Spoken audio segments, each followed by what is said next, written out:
নমস্কার, রুমা রান্নাঘরে চলে এসেছি। আজকে করে দেখাচ্ছি আলু চিংড়ির ঝোল। কড়াই দিয়ে বসিয়েছি, তেল দিয়ে দিলাম, পেঁয়াজ কুচি দিচ্ছি,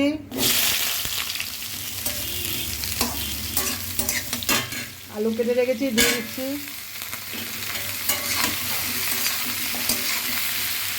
এবার দিচ্ছি টমেটো, স্বাদ মতো নুন,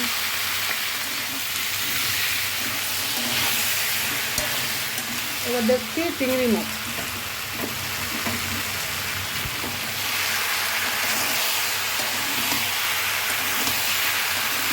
এবার দিচ্ছি হলুদ গুঁড়ো,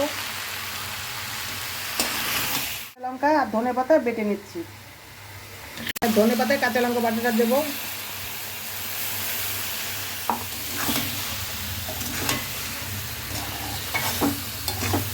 একটু লাল লঙ্কার গুঁড়ো দেবো,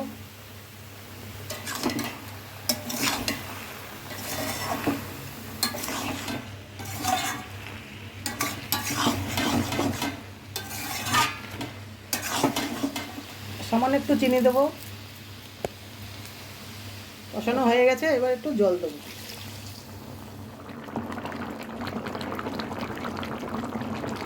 ধনিয়া চিংড়ি হয়ে গেছে আমার। আজকের ভিডিও এই পর্যন্ত, আবার দেখা হচ্ছে পরের ভিডিও।